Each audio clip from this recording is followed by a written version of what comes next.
Hello. Hello, ladies and gentlemen. My name is Mavaba Fofana. I was born and raised in Liberia, precisely Monrovia.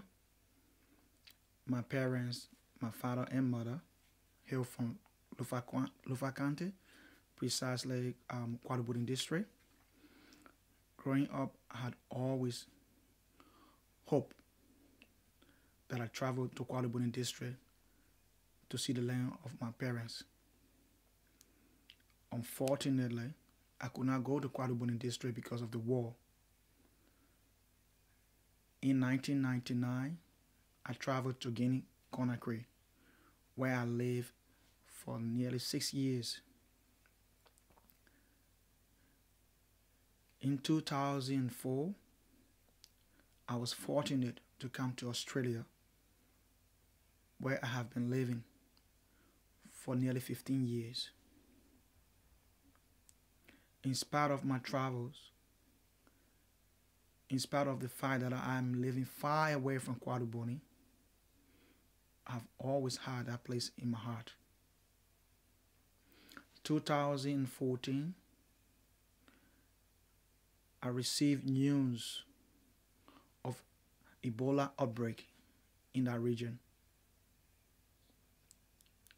I was devastated, hearing that many people, including close relatives, lost their lives to Ebola. I saw footage of people, women, children, men, being abandoned by close relatives because they could not cure the disease and had no other means to help their families who were affected by Ebola. I heard news of our relatives, our brothers, our cousins, our sisters sacrificing their lives to maintain our traditional ritual, to bury their own bodies. As a result of some of their efforts, some of their sacrifices, many of them contracted the disease and lost their lives. That hurt me so bad, and I remain so interested in wanting to know what happened to those who survived from Ebola. In 2018, last year, I decided to visit Liberia, and this time, nothing was going to stop me from going to see Kwadubudin district. When I got to Monrovia, I met with an older brother, someone who I trust, someone whom I respect. I decided to go with him to Lufa County for the first time ever in my life. When we went to Kwadubudin, I met with a lot of people. And those people were brave and courageous to tell me their story. This is my journey to Kwadubudin district.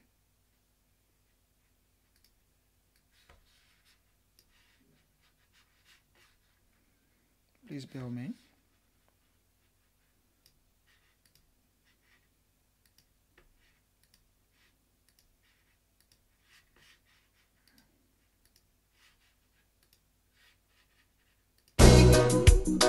Hallelujah, God is great. Hallelujah, God is one. Hallelujah, oh God is great.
like a tree with many branches, living in one. Hallelujah, God is great. Hallelujah, God is one.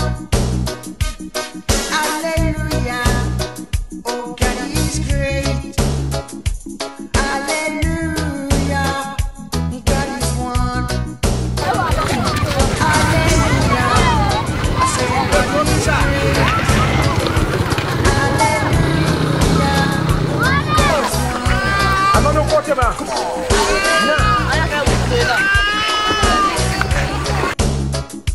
Hallelujah, God is one.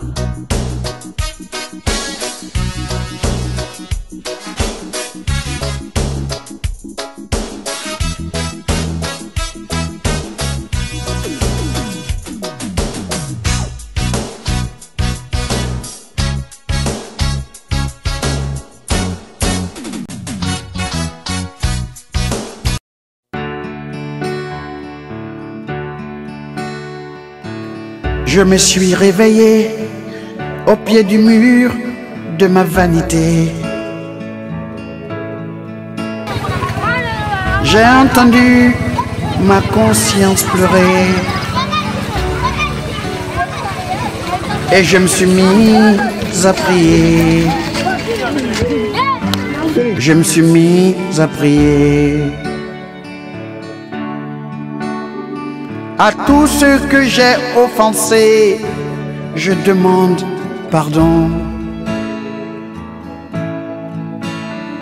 À tous ceux qui m'ont offensé, je demande pardon. À tous ceux que je n'ai pas compris et à tous ceux qui ne m'ont pas compris, je vous demande pardon. Je vous demande pardon. Je vous demande pardon. Je vous demande pardon. Je vous demande pardon. À tous ces soldats tombés, à tous ces innocents couchés, à tous ces cœurs meurtris, pardonne-moi, j'ai failli. J'aurais dû trouver une solution. I think that is just a short video, and I have more videos to go. The kids that you see in the videos, in that video, sorry, are kids who live in Baguedu. Baguedu is one of the biggest towns in Kwaduboni district. And I read that 99% of the people in Baguedu district are Madingos. They are my people. And that was the first time ever for me to have traveled to Kwaduboni district. And I was so excited. And as you can see in the video, the kids were very inviting. They were welcoming. They made me feel at home, so as their parents. But sadly, some of the kids that you see in that video lost their parents during the Ebola outbreak. And they are being cared for by relatives and community leaders. Somewhere down the line in my video, you will see some of the kids that we spoke to, and you will hear their ordeal during the and their experience post Ebola. I encourage you to still keep watching, and thank you for following our page. We will continue to provide information about things that are unfolding in our home, Liberia, and continue to watch the video. Pour museler ces canons. J'aurais dû trouver la solution pour museler ces canons. J'aurais dû, oh, j'ai fait ce que j'ai pu. J'aurais dû, j'ai fait ce que j'ai pu.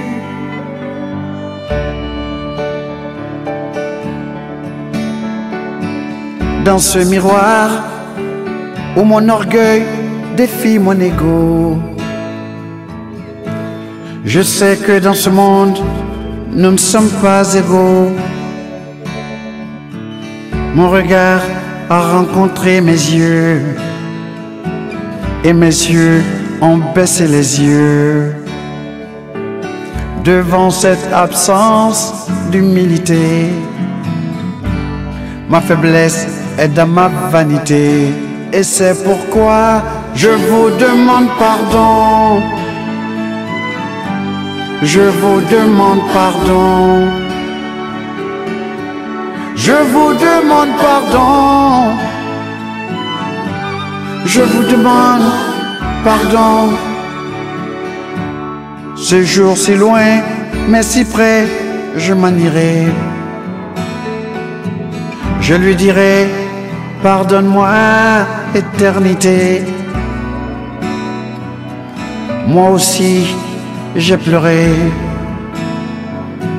Moi aussi, j'en ai pleuré des rivières. La rivière de mes prières. La rivière de mes prières. La rivière de mes prières. Je vous demande pardon. Je vous demande pardon. Je vous demande pardon. Je vous demande pardon. Je vous demande pardon. Je vous demande pardon.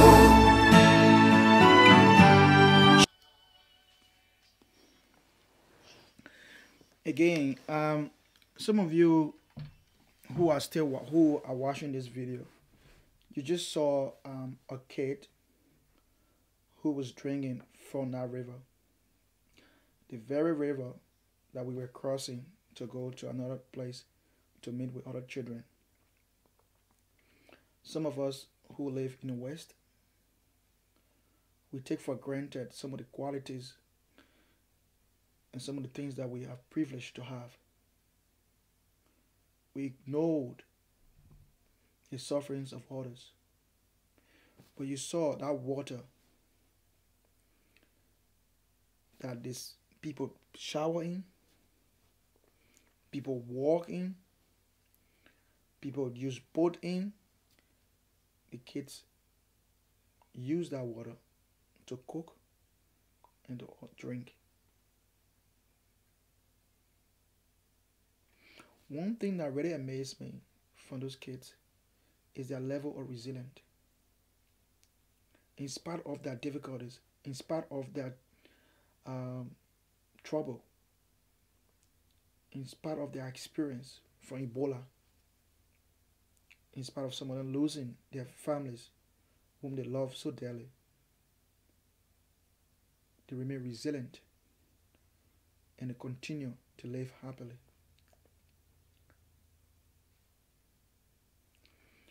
I was so impressed by the level of work that I saw done by community members, people who selflessly give their time to help put a smile on those kids' face. I had the time and opportunity to interview few people, and I was really moved by their stories and their contribution in helping to transform our community. I'll get you to continue watching, and we'll come back again to continue talking about the good work that people are doing to help restore hope in the lives of people in Quadri district. Still watching. Je vous demande pardon. Je vous demande pardon. Je vous demande pardon.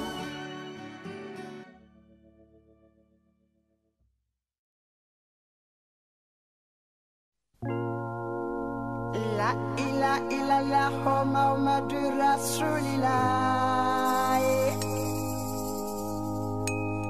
Muhammadur Rasulillah La ilaha illallah Muhammadur Rasulillah Muhammadur Rasulillah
Some support. So the lady that we had, we decided to just bring close at this stage for the new morning clothes. You know, the children need books, they need school fees, and especially for those widows who are struggling to provide food, those who need financial assistance. So we count on everyone who can contribute in any way possible to provide a little thing around. Somewhere, the widows, you want to be student, you got to wait to get something to take care of. And I always say that's what we'll be doing. The boy of me, and he's one of the key representatives of the story guy. And we're doing making sure how people making sure that those paychecks smart again. So today we're going to be giving these things to them. And the grace of God, we go back and let them have a positive battle.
Okay. You know, watching the video makes me want to shed tears. I know some of you may watch the video and just see it as an ordinary video, like any other video that you have seen on Facebook. But I really struggle to edit this video because looking at the video made me so sad. Because some of those things that we take for granted, basic necessities like clothes, food, safe drinking water, and shelter, can be really difficult for some people back home. Most of the kids that you saw, some of them have to wear clothes for 3-4 days. Some of them, their clothes are torn on them. Some of them, their families cannot afford to buy clothes, let alone food for them to eat. Some of them only eat once a day. Some of them don't eat at all. When I visited Quaduboni district, precisely Bagedu, I went there surprisingly to most of them. It wasn't announced, and that's how I wanted it to be. Because what I took with me were not many. I only have few clothes that I wanted to share with my brothers and sisters in Quaduboni. When I say my brothers and sisters, we African, when we say family, we consider our community to be part of our family. And especially for us, the Madingos. Going there and sharing the little that I had with me made me so proud. But one thing that also made me proud was the fact that I was there with an older brother, Mohammed Kelly. I've seen people voluntarily providing services, voluntarily providing their time, and giving gifts, money to people because they can afford it. But to see someone who is not working, who has no other means of income, but yet volunteer his time to serve his people, to give to the little ones who are underprivileged. I was moved by his level of courage and his commitment to help put hope and smile on the face of those kids. Mr. Kelly helped me to distribute the goods that I took with me to Quaduboni district. He was very instrumental in making my trip there a success. I did not even know where the clothes were being distributed. It was a place where many of our people got slaughtered at the beginning of our civil war. When I left, before I was told,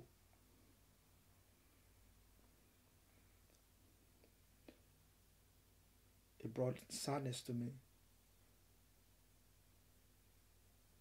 But again, that's history. That's the past. We cannot forget the past. But we can change our future by reviewing and reflecting on the things that we did wrong. As I said, this video doesn't stop here. I was fortunate to meet with a lot of people who had been victims of Ebola, or referred to as survivors of Ebola. And I was fortunate to hear their stories. I want you to stay with me as I show you more videos and more things that were done during my trip in Quaduboni district. Stay tuned.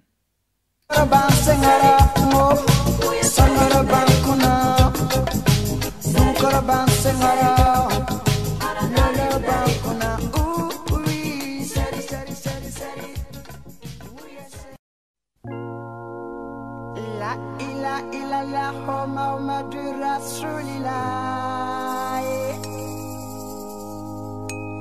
Muhammadu Rasulillah, la ilaha illallah, Muhammadu Rasulillah, Muhammadu Rasulillah.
Kuma mi beneda ala kodwanuda semi bene yo semi bileo masa kodwanumo terebe kalobe fonyoni bibe mogobe sogobe jinao fanao banchema terebe kalobe fonyoni bibe mogobe sogobe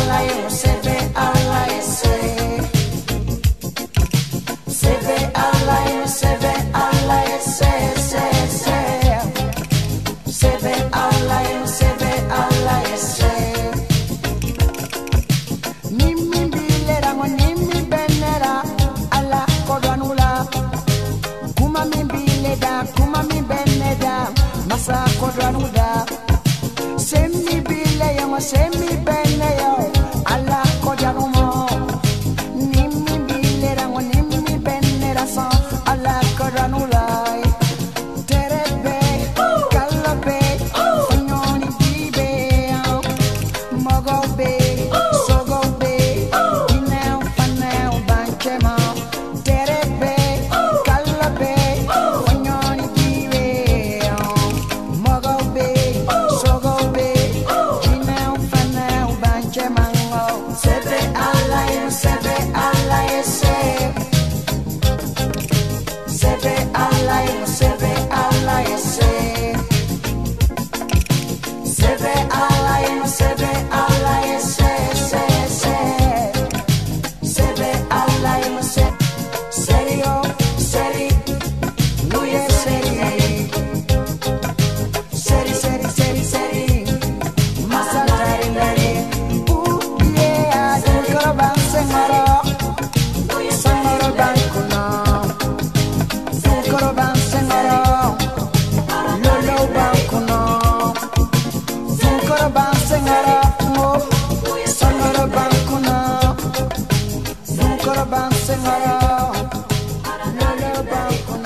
Kuma mi beneda ala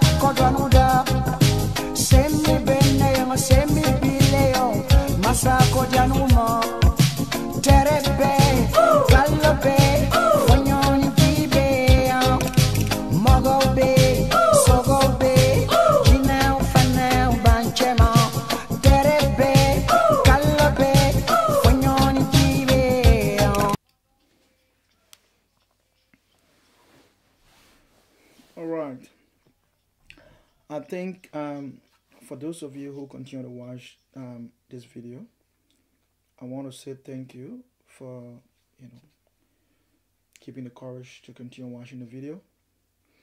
I think you saw the kids in the video. Um, Lots of them were called to the town hall in Baguette town, where they were giving some clothes. Unfortunately, I didn't have sufficient, and the ones that I had, those that were fortunate to come to receive, and as we were distributing, all of the clothes that we took with us finished. So the remaining ones, the kids fought over it. I was really saddened by that because I expect every child should have the opportunity to at least have something to wear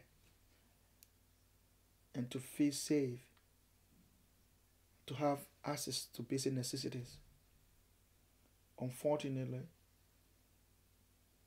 the children in our village, in our town, don't have that privilege and are that fortunate to have those basic necessities that everyone deserves.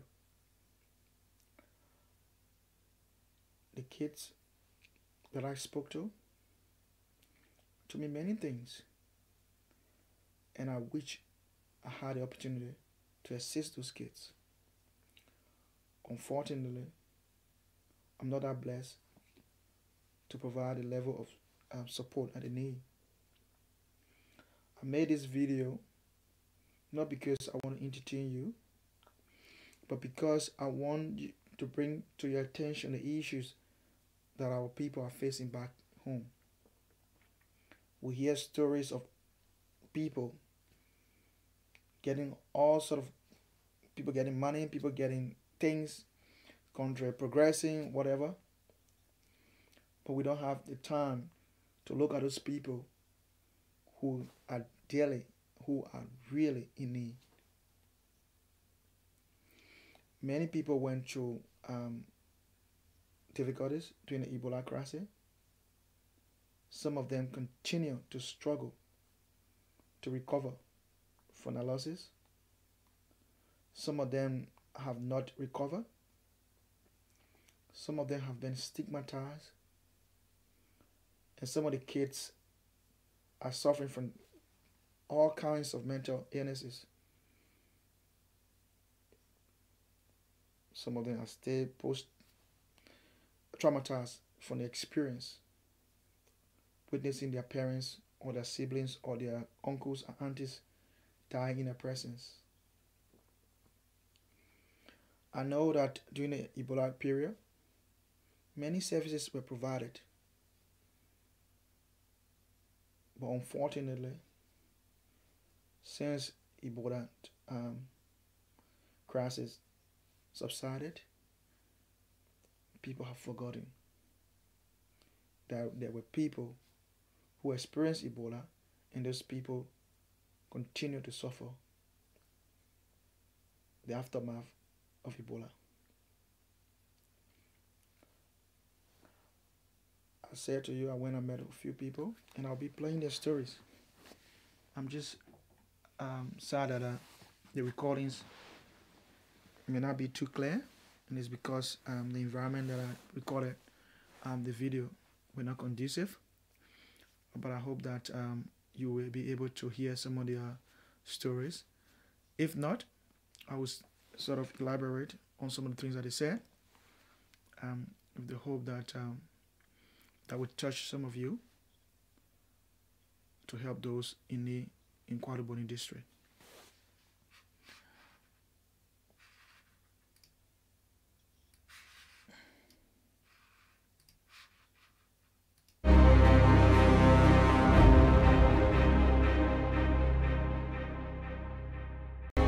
Was it dinner time?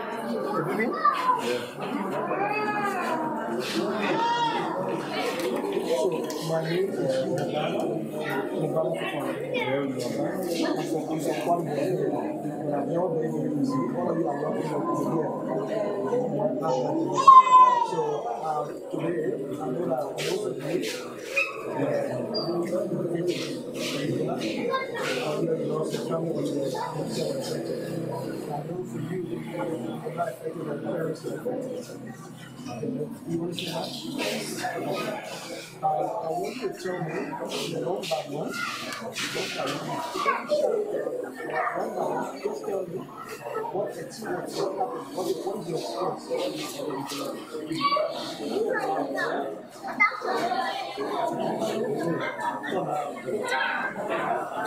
Okay. I know that you may be struggling to hear the video because that day, like I said, there were many people around and the place was crowded. The kids were excited for what they received. So we really didn't get full audio. But the kids that you see behind me were open to talk about their story. All of them experienced, suffered as a result of Ebola. Some of them lost their parents. Some of them contracted the disease, but they survived. But post Ebola, they continue to be stigmatized by some community members. They continue to struggle for daily, continue their daily living. And all they're asking for you to do is to provide the little you can. They're not asking for anything huge. Some of the kids just want to be able to go to school. Some of the kids just want to be able to have their daily bread. So if you can, it would be good if you can provide whatever you can to help them survive. Like I said to you, some of the clothes that you throw away in the West, some of the shoes that you don't use, some of the books that you don't read, some of the school bags that you don't need, some of your children's clothing that you don't need. These kids need them. They talk about how they have had difficulties being able to go to school because some of them don't have shoes. Some of them can't afford books.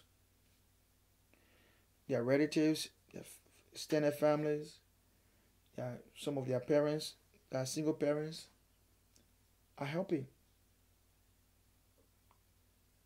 But those help that they are receiving are not sufficient. I mentioned earlier that one of my older brother, I refer to him as a brother, not because we are from the same parents, we are not, but because of the level of trust that I have in him based on the thing that he showed, based on the his level of compassion that he displayed when I went to Quadaboni district. Mr. Mohammed Keller created an entity, his own private organization, with the sole purpose to help those who are in need.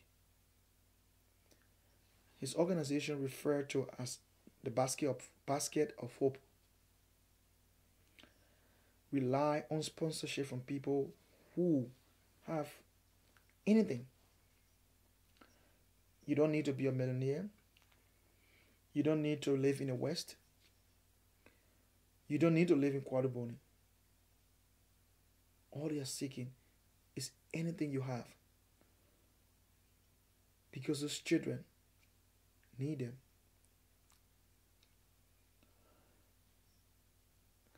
I met with a few other older people as well and heard their own story. I met with some women,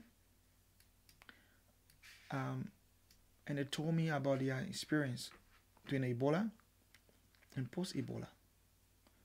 I met with men, and they told me about their experience during the Ebola and post-Ebola. I met with community leaders, and they told me about their experience and the efforts that they continue to make to ensure that the community and the disadvantaged people in the community are provided services that will help them continue their daily living. We who are abroad, who are fortunate to be in the West, or who are fortunate to have little, it is our responsibility to give back to the community, the underprivileged. I'll just play a video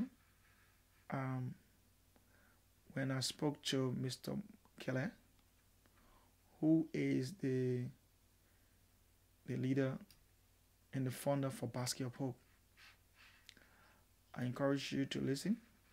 Again, I'm not just asking you to listen and watch for entertainment, but I'm urging you to kindly support his efforts in restoring hope in the lives of people in Kwadabonin district. Watch this video and stay tuned. Name during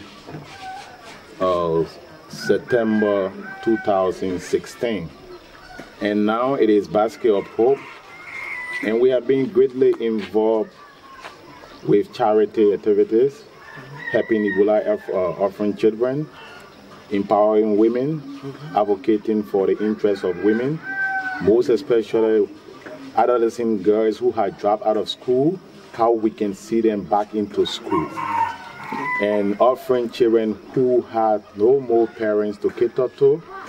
What can we do to see them going back to school so they can regain this hope? Those are our major concerns. So if I may ask you, is that why you refer to the organization as Basket of Hope? Yeah, you know, the word hope is something that people might be considering as looking at something that one will stand to help people.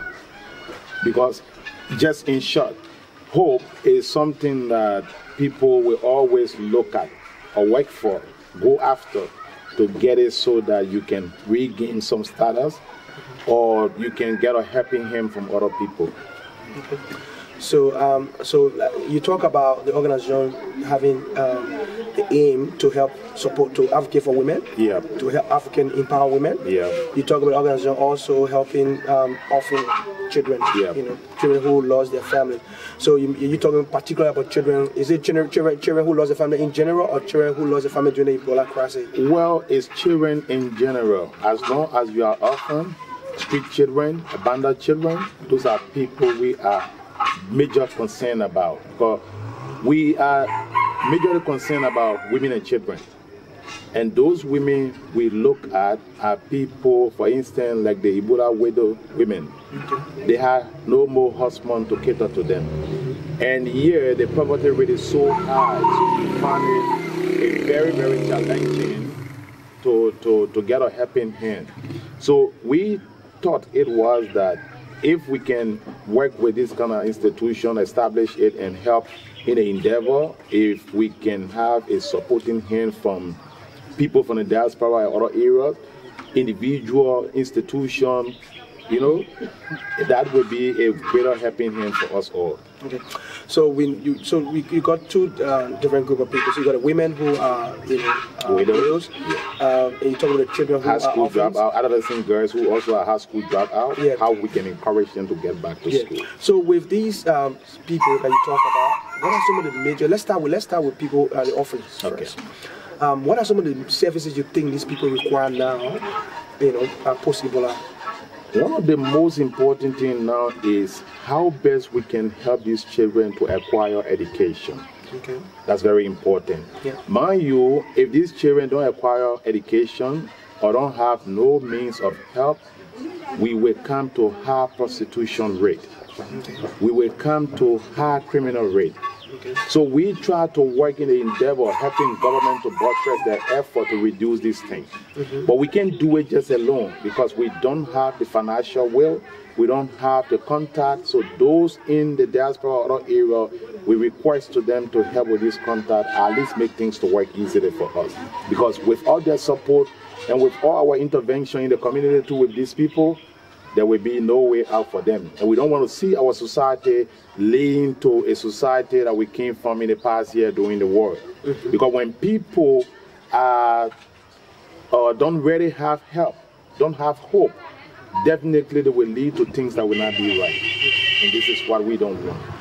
We want to see the country stable. We want to see the country being very, very, in a sense that everyone can live together happily, and these children that we're talking about can regain their status of hope, like what their parents used to do, or even what they couldn't afford to do, we can do better and do more for them to acquire those education we're talking about. Yeah.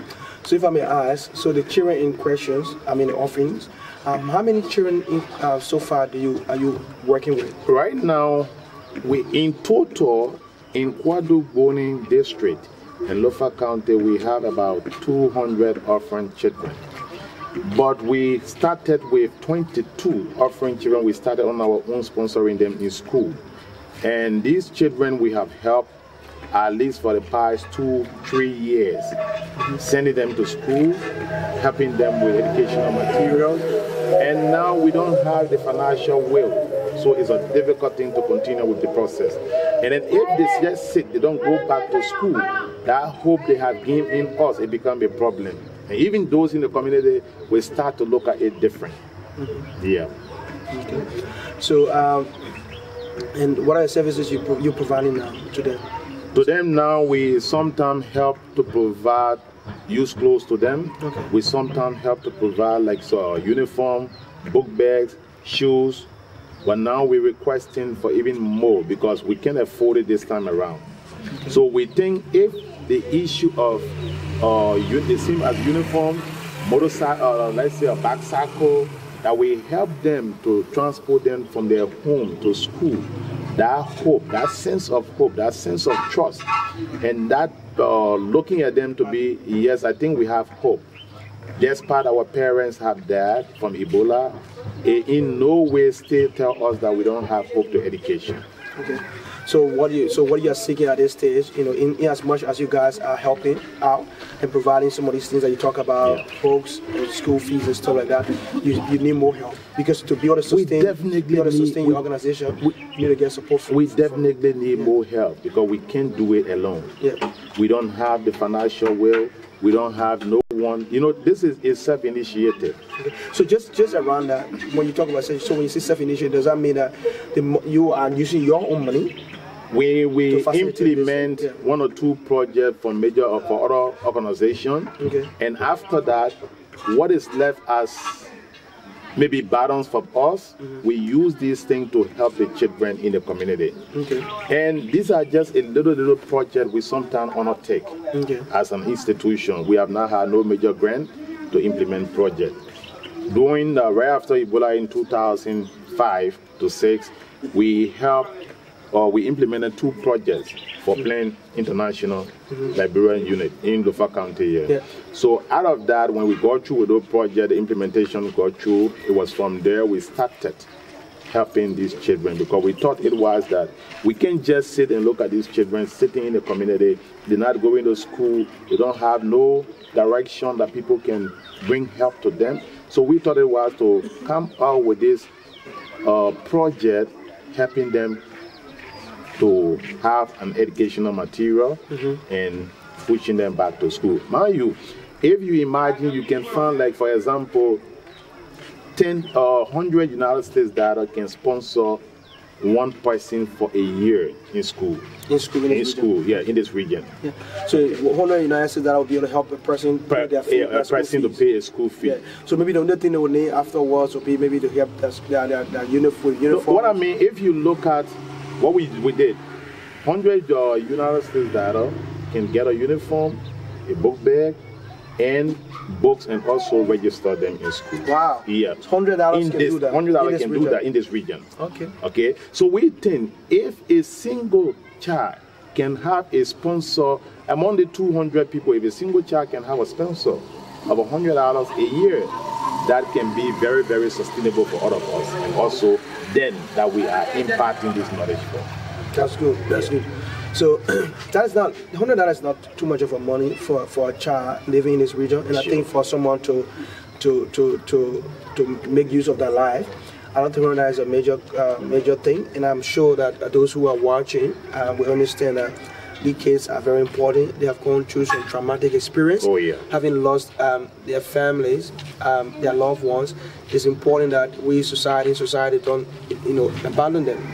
And I think $100 is not too major for these children to improve their lives. So just around the girls, the young women who I think you talk about orphan children, you talk about adolescent girls, whom we are advocating for. What are some of the services? What are some of the what are some of the services you right now? The adolescent girl, we encourage them, those that have dropped out of school, to get back to school. But we think what can actually help, because some of them now, because of being a little younger and an adolescent person, involving into early marriage. That's one of our major programs to we cater to. Okay. We advocate for the early child marriage to have a stop to it. Yeah. Okay? And if you find these guys going into early marriage, at the end of the day, they drop out of school. When they drop out of school, they got no source of funding from anywhere to continue school. They got no trade skills.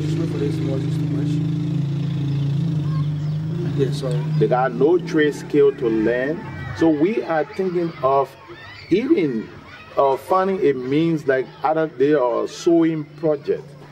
We can have some sewing machine, open area where we can encourage these girls to come, those school drop out of girls, come to those sewing area, learn that trade and make impact in their life.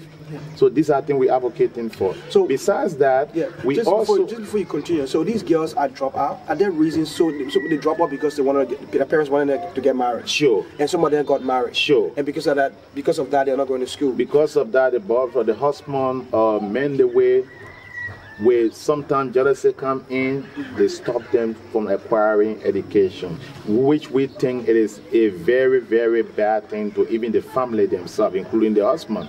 Because in society where women are educated, it makes things to be very easy for wealth to grow in the community. That's my understanding of it. Because if you just sit and think that only men should have education, women should not have education, I think it's a kind of separation between men and women. But we believe that both people can have an education and everyone acquire that, it helps transform the life of a community. Yeah, that's really true. So have you had the time to talk to some of these women and ask them whether they are still interested in going back to school? There are several of them interested going back to school and also interested in learning trade now, because sometimes the pressure of the husband, they don't want to even go back to school. They think learning trade could help them. That is sitting a particular place, not on school campus, interacting with different people, at least where several women will be sitting. Okay. They think that would be good for their husband. Is that the women? Is that the women making the decision, or the husbands themselves? No. The women are making the decision. You know, they want to stay in the home. They don't want to leave the home because of family pressure. Okay. So they prefer staying in the home or finding a place to be where they can be, that they think they may be secure in the sense of their husband. Okay. Yeah. All right. And so those areas that are looking for, they want to be able to do at least things around sewing, tie-dyeing, plaiting hair, at the same time doing this soap making. Okay. Doing some sort of at least a skilled trade work to help them achieve something for themselves.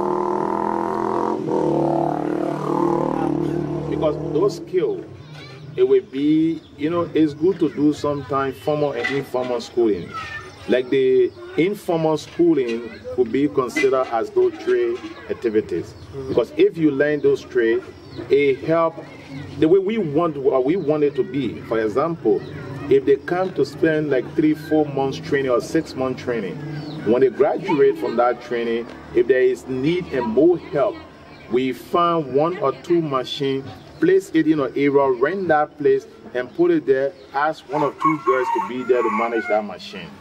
Because that will continue. It's a continuation of project. It will continue to make them to maintain that skill they have acquired. Because if you don't do that, automatically there will come a time that skill may go away because they have nowhere to continue with the skill. But if you, after graduation, you find a place, put a machine there, and they can continue their skill, people come to them, so close for them, and they getting something that will help them to keep, the skill. So that will motivate them to continue to do that, enhance their skills. So that's also, but just with the noise to go with it. So with regards to the women, like the young women that you're talking about who are married at an early age, do you have a precise number of people that you've had contact with or that you are interacting with them? Well, right now we're talking about those I have already interacted with for the past 1 year research activity we have been going. We have at least a number of 100 in our community, this district, because I have already been in this Kwaduboni district working with the community. So we have interacted at least with 100. Adolescent girls who are waiting to go back to school or who are waiting to have at least a skill training program. Yeah. Okay. So let's talk about. So we'll come back to the women and the children, the girls and the children. Now let's talk about the elderly women who are widows. All right. So we know that this region was considered the epic center of Ebola, where lots of people lost their lives. And as a result of that, there are women here who are widows and they have to take care of 4 to 5 children.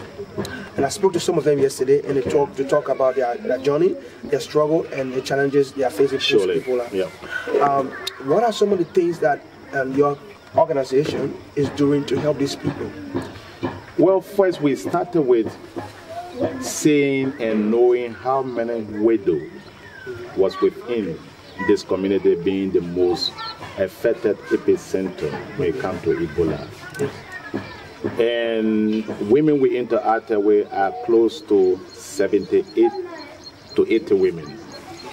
And these widows, one of the things that actually touches me was that after the death of their husband from Ebola, sometime in our tradition here, they are sometimes giving back to either the relative of those family.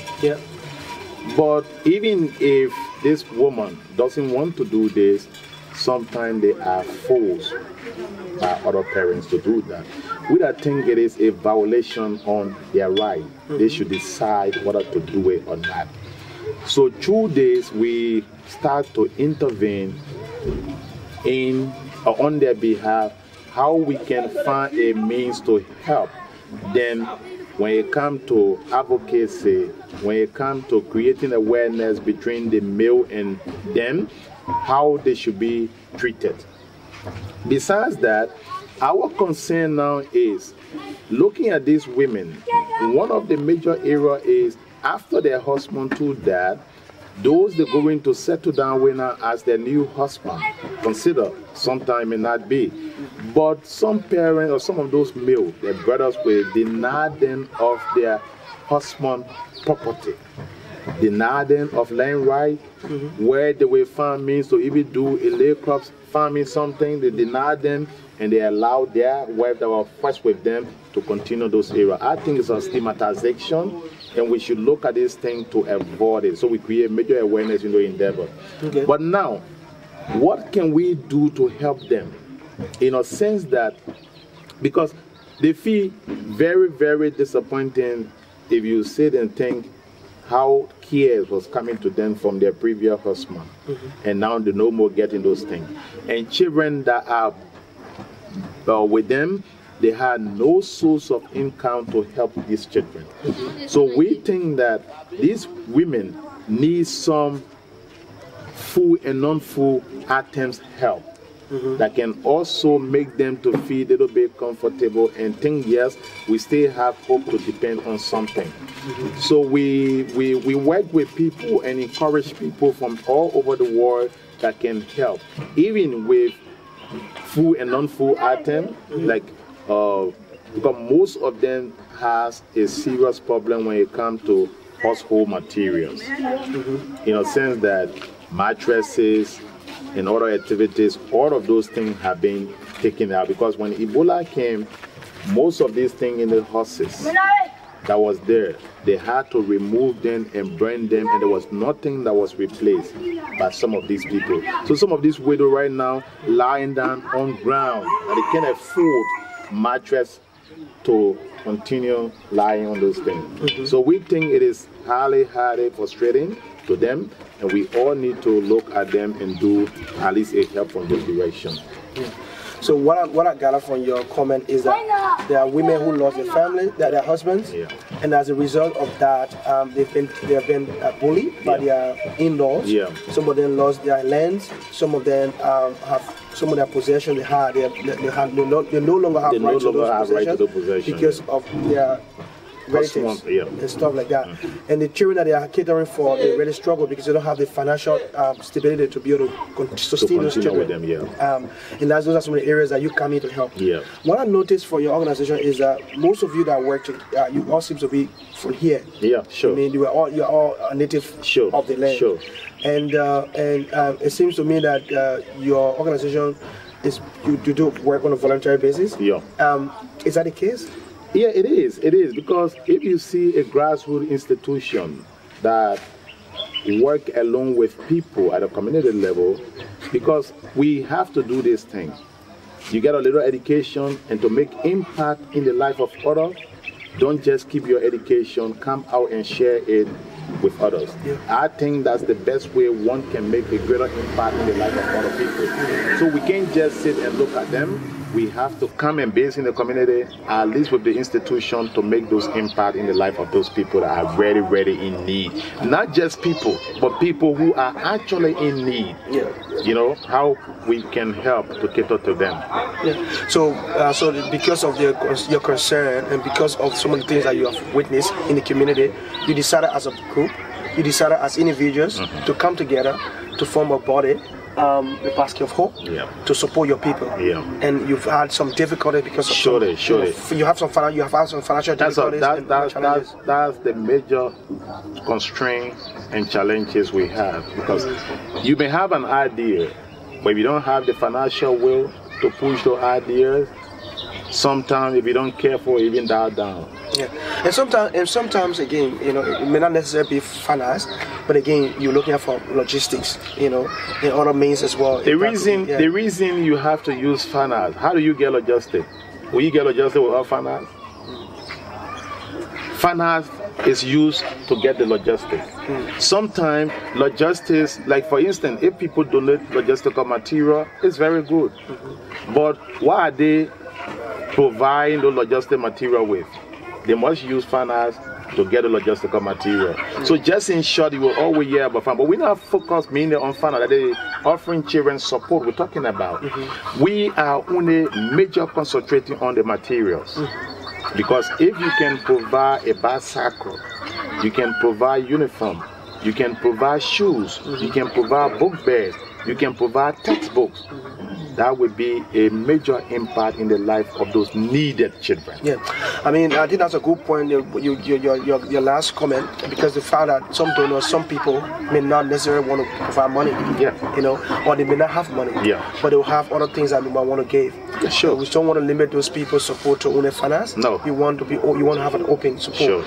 So if someone who have, you know, bicycle, or if someone got books that they want to share with the kids, or if someone have other things that they think they could help without finance, it'll be good.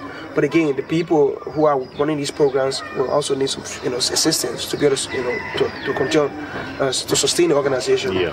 So those are things that, you know, any way that people can support, we are open. I think your organization is open. That's what we really need. We are open to that. Yeah. We are open working with any institution to even become an implementing partner for them. We are open to all. Because the material support is very, very cardinal. Yeah, we're not mostly particular about finance.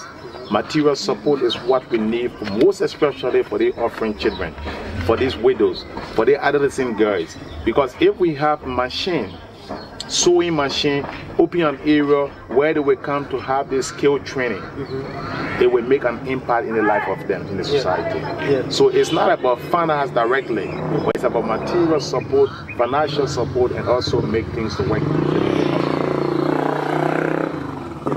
So that's good to hear from you. I think Mr. Keller, Mohammed Keller, used you and your team. You are doing extremely well. Thank you. You know, this is my first time coming in this region. This is where I'm from as well, and to see the level of work that you guys are doing is incredible.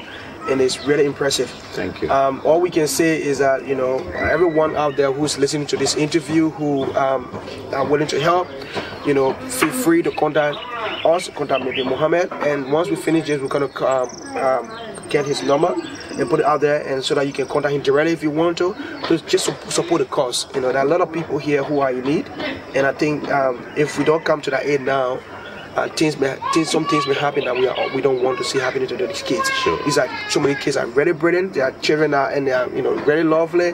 We met with them yesterday. We, you know, were able to see some of how desperate it was. How desperate it was, you know, just to get close. To keep close. So imagine some of them need food. We had a conversation with some of them. We interviewed some of them. They need things like food. They need things like bicycle. They need things like medication. You know, just money. That's one of the major areas. Medication is very, very important in the region. Because most often, at least the Liberian medical team is also helping. But if you look at the rural area, the medical services that is provided may not be to the standard of the urban area. So the rural area medical assistance is really, really needed. It's limited. Yeah, it's limited and it's needed in those areas. Because imagine where we distributed those clothes yesterday through the help of you as a volunteer, something that you did for the community. You imagine that town alone lost 288 persons that died from EVD. Imagine that. And those are areas, the health facility that there don't have even ambulance to transport people who will be transferred to a major hospital in Vonjaman town here. Those are areas you find people, you don't have a lot of medical aid people that will provide the services for the community. So we think all of these things are something that people need most help for in those rural communities, most especially so things like ambulance, things like medical training. So there are people here who are willing to go through training to be able to give back to help that people. So if we have organizations who are willing to provide those set of services, training services to train people who will be able to help give back to the community, in the medical area. So there are a lot of things. Yeah, a lot of things. When you come to this community, sometimes you see some situations. Some of the people cases you just feel so sad. You know, some of the situations they're living in are very deplorable. You want these people here, but they are lovely people. They are friendly people. They have spirit, and it's for the help of the brother Mohammed here and others. You know, they've given back hope to this community, and we also want to be part of that process to ensure that people here regain their confidence and their self-esteem. That would be good. And the issue of child marriage is a serious thing in this community. And this is one of our programmatic area that we focus on. Because we create awareness in the community with male, female, parents, teachers, students to reduce the issue of child marriage. Because child marriage is a major problem in the world today, and it is greatly addressed by the global institution. And I have been opportune to work as a member of Girls Not Bra. Girls Not Bra have made a major impact in the training aspect, because we share experience when it comes to education, theories, experience, what can we do to reduce child marriage. We have been doing that. I was opportune and sponsored by them to even go to Senegal to attend the high-level panel meeting. And upon our return, I am representing Girls Not Bra in Liberia as the country coordinator with the 9 CSO that are member of Girls Not Bra. Okay. So we are working greatly to reduce child marriage in Lofa County, because they're where we be. So we have been in the communities, in school. Like right now, we have started a Girls Power School project.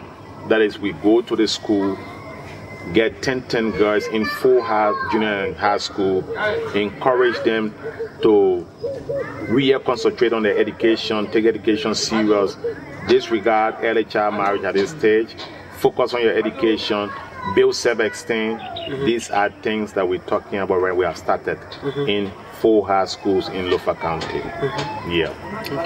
Well, that's really good. I think you're doing a lot of things, working with children who are orphans, who parents might have died from Ebola or other natural causes, and then also working with young women who were forced into early marriages, and as a result lost.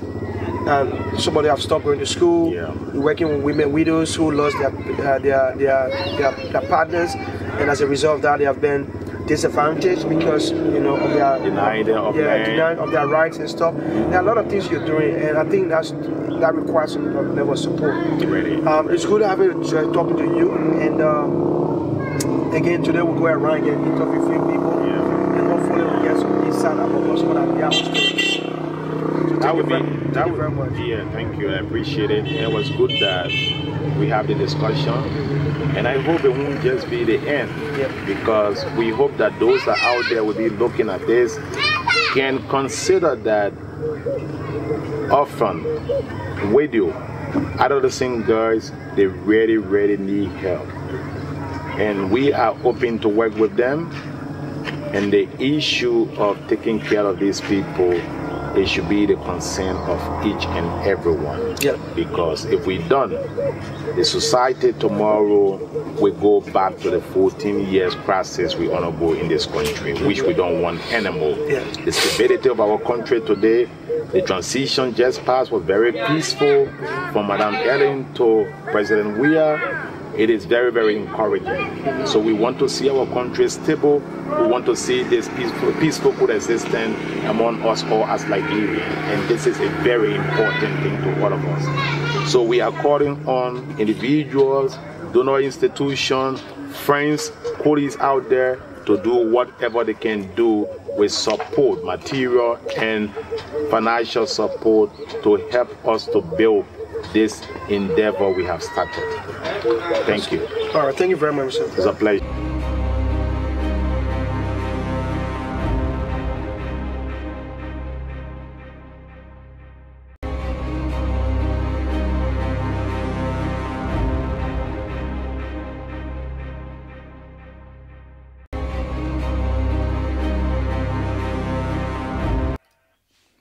All right. Sorry, let me just reduce the echo a bit. So you just listened to the brother, Brother Mohammed Kelle. Brother Mohammed Kelle is the founder of Basket of Hope. That organization is stationed in Lofa, and Brother Mohammed has been working for many years, selflessly giving his contribution to the community.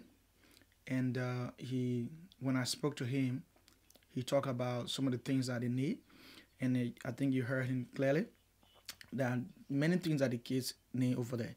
He's not just working with people who are survivors of Ebola, but he's also working with young girls, as he said, who are being forced into early marriage, and those girls' parents neglect them, especially when they refuse to get married to people that their parents want them to get married to. So they are left with no hope but to go on the street. Mr. Keller and his colleagues, his team of volunteers, work with those people to help find them shelters and link them with the right services. And for those also who are survivors of Ebola, including widows, Mr. Keller talked about the level of services that they provide to them. These people are just providing, linking people with services that are available. They don't have work. They're not working to get paid. They don't have money. They are just relying on the goodwill of people who are willing to provide aid to those people in those difficult and challenging conditions. All he's asking, and I'm also joining him to ask for some of you to get involved. Mr. Keller and the people who he is helping are not really seeking $1 million from you. I think what they want is for you to, provide them with their basic needs. Help the children to go to school, provide them with books, provide them with bicycle, provide them with clothes, at least foodstuffs. I think other people who also want to do farming, if you have farming tools, provide those things to them so that they don't have to be reliant on you, so that they can be self-sufficient and be able to sustain themselves instead of having to come back to ask you for help. These people need our help. This is the first phase of the video. We will be doing another segment, part 2, and we will continue doing that. We will speak. You'll see me and people who I spoke to, and discussing issues that are affecting them post Ebola.